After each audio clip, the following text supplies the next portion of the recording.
Hey everybody! So today we're going to talk about the summer homework for our upper level advanced kids, levels 3s, 4s, and APs, which is essentially looking at your sustained investigation for next year and starting to develop it now so you're not scrambling at the beginning of the year. So we have this little worksheet right here. If you have your own, follow along. If you do not have this sheet of paper, do it on a separate sheet of paper. Do it inside a sketchbook. We don't really care as long as we have all this information.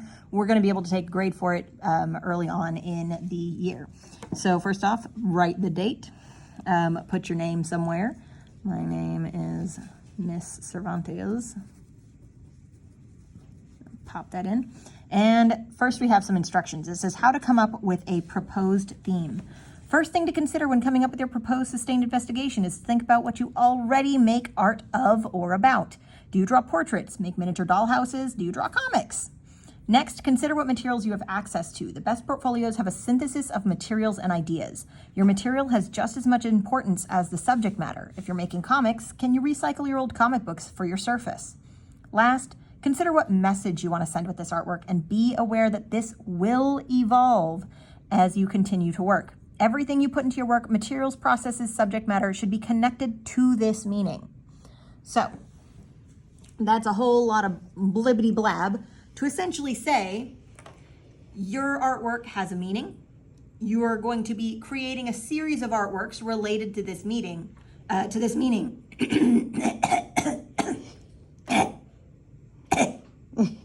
done. A series of artworks related to this meaning. And you want to make sure that what materials you're using also relate to that meaning that you are creating.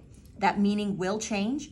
Whenever I first started doing mine as a kid, my sustained investigation, what was called something else at the time, I just started drawing women, portraits of women. And by the end, it was about my relationship with my mom. Like it just evolves. You're not even going to notice it. But you will be able to really know what it's about by the time you're done. So start out with a general idea. It will become more specific by the time you're finished. Promise.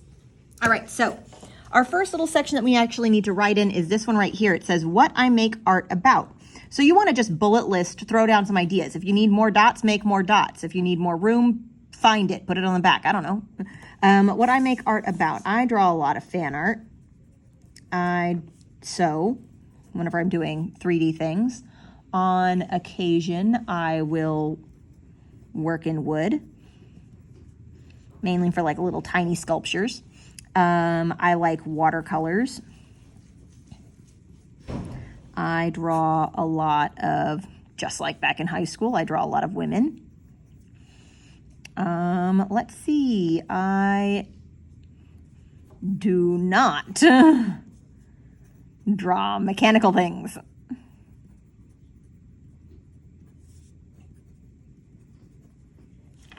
So I do not draw mechanical things. Now, so from that list, I want to start thinking about a reflection, just to kind of like reflect on these. This takes a little bit of brain work here.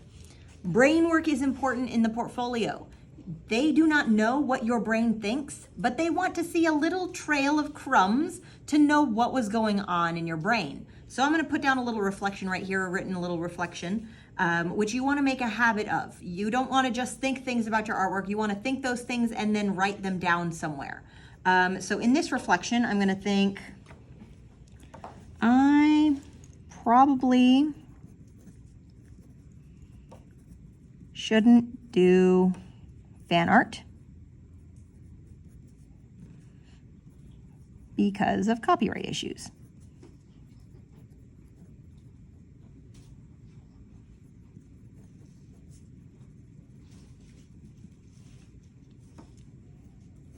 Can I spell? That'd be great.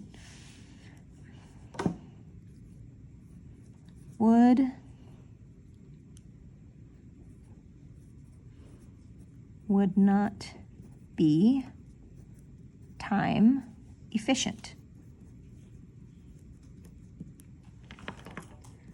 I like watercolors and sewing the most out of what I already like. So I've kind of eliminated a few of the things that, oh my gosh, I should probably grab my water. I've eliminated a few of the things that I've already listed out, and I've kind of narrowed down some of the things that I do really enjoy. I decided wood, probably not the best plan. It takes a long time for me. I do like my Dremel tools and sawing and all of that, but it's not my best material, and honestly, it takes a lot of time. So yeah, so wood, not what I'm gonna use. However, out of all the things I listed, the things that I like the most are watercolor paintings and sewing stuff. Now I just gotta kind of start thinking about which one of those I can pack more meaning into to know which material I'm really gonna be using. So that I might take a day or so to sit and think about, really ruminate. Since it's a summer assignment, you'll have a little bit of time to really think about it. I already generally know what I'm gonna say. So I can keep going to the next part, but I did ruminate about this whenever I was first thinking about it. So note that this thinking did happen. All right, so my proposed investigation theme. I'm going to be using sewing,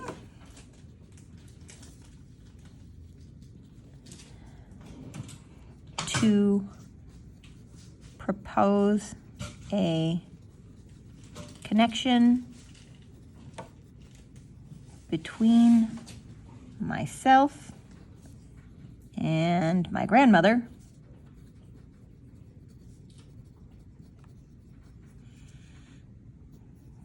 based around childhood needs. All right, now that sounds really big and complex, but all it means is I'm describing things that children need whenever they're young, and I'm using kind of a connection that I have to sewing and my grandmother to do it. So down here in my very next box, my little guy says why. So in here, I'm gonna kind of justify why this is going to be meaningful. So in my case, my grandmother taught me to sew.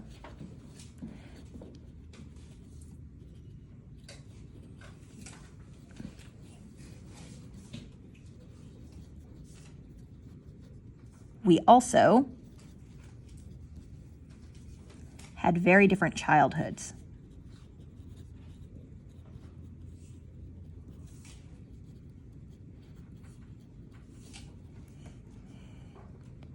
And this affects us still today.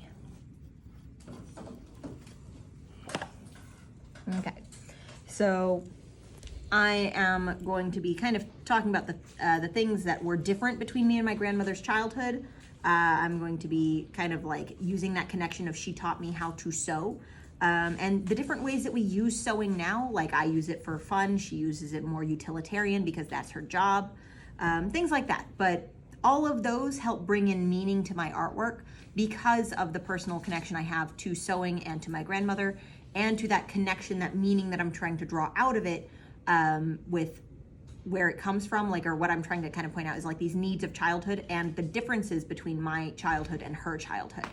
So again, like that's gonna take you a little bit of time to come up with, and that's expected.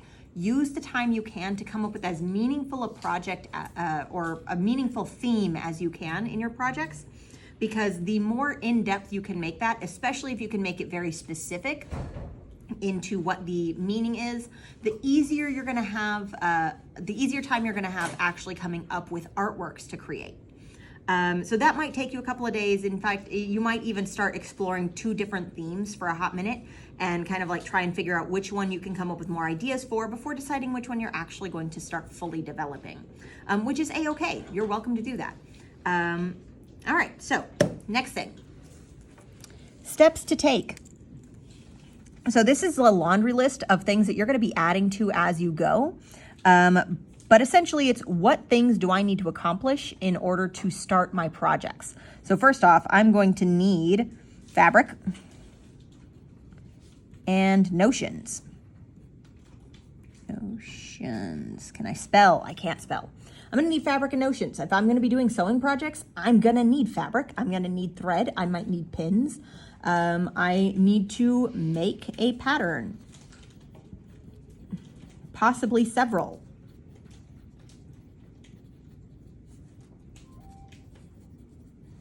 I have made several patterns before. I've altered several patterns before, but in this particular case, whenever I started thinking about my projects, I decided I wanted to make some stuffed animals, which means I might need to experiment with stuffed animal patterns. I might find a royalty-free one online. I might decide to make my own, but I need to figure out what that's going to be. I might also need to look at staging and photographing 3D works. Again, if you don't have all of these bullet points filled in immediately, that's fine. You're going to add to this as you go. The more things you realize you need to get done, the more things you can add to that as it happens. The more I can get done in summer, obviously, the better, because then I have all the more time to work on the actual projects during school. Or maybe I want to get started on a project immediately and not even wait till school starts. I could do that too. But as I start figuring out things that I need to do or steps that I need to take in order to prepare, I can start putting them down in this little list of things. Don't worry if it comes to you later. No one's going to know it happened later. All right, so down here in the very bottom, I have a section for little notes. This might be concerns I have. It might be things that I'm excited about. It might be some general ideas, so on and so forth. This, again, you'll want to fill in kind of as you go. If you have nothing there, then that's not a good sign. Again, the portfolio has a lot to do with what you're thinking, and the people reviewing your portfolio, be it me at the end of the year or College Board at the end of the year, we don't know we have no psychic powers, okay? We got to be able to like see what you were thinking, and little sections like this, little note sections that you take, even if they're on the side of a sketchbook, they really help kind of solidify what your thought process is as you're making your artwork. You're not being judged on your artwork alone. You are being judged on your artwork and the processes you use to make it, including things like brainstorming or just in general decision making that you have along the way. All right, so every other page in this little packet is exactly the same. It is a little outline for your artworks themselves. So you have 6 of them. These might not be the artworks you create by the end of the school year. These are just 6 good ideas for something that follows your theme that you come up with now. That way, if later on in the school year, you get real stuck, you're like, I don't know what to do next. You already have an idea ready to go. And I don't care if you're no longer inspired by it. If you have no other ideas, you have one ready to go, okay? All right, so up here, you can have a little working title. So let's see, I had already brainstormed some, so I'm gonna go ahead and just redouble them. Where did it go? Yeah. All right, so I had done some of my brainstorming over here. I'm just gonna kind of bring it over this way. So don't worry about that. You don't need that. This is your brainstorming area. We're going to call this one Dependence. Description. A stuffed rabbit swings and another stuffed rabbit uses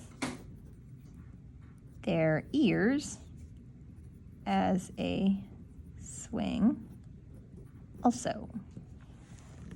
So a little sketch. I've got like a little, like nothing complex. This is a really rough sketch. If you want to get a little bit more clean than mine, that's awesome. You got some time.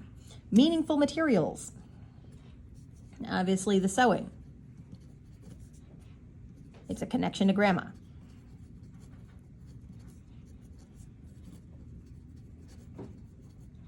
As are toys, which is a difference between grandma's and my childhood.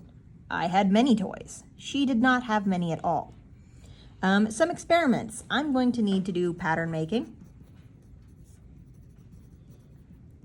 I expect the bent arms will cause me problems.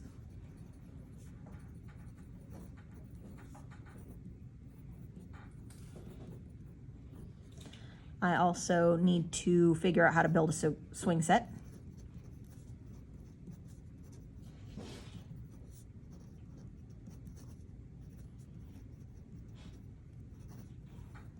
And I also need to decide if I want my little stuffed rabbits to be naked.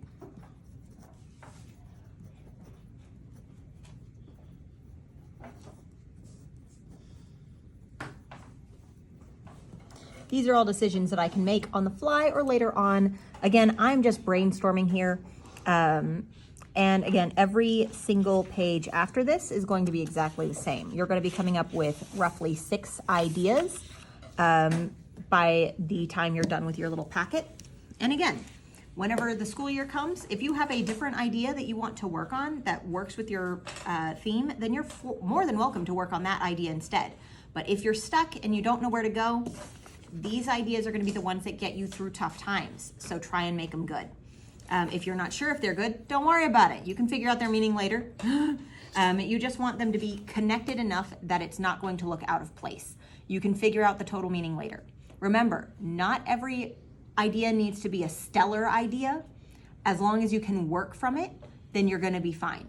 If you get halfway through your project and you hate it, then try and figure out why you hated it, so that you can either fix the problem or maybe restart, or just at least leave a record of what didn't work and why. All right, so this packet, or whatever is the equivalent of this packet if you don't have this exact paper anymore, is going to be, for us, due pretty much as soon as you come back from summer vacation. So be aware of that, be prepared for that, make sure you don't lose it. Don't forget this YouTube channel, all of that good stuff. We will have a few more videos coming out that should be helpful to you in the next coming weeks or days. Okay, bye.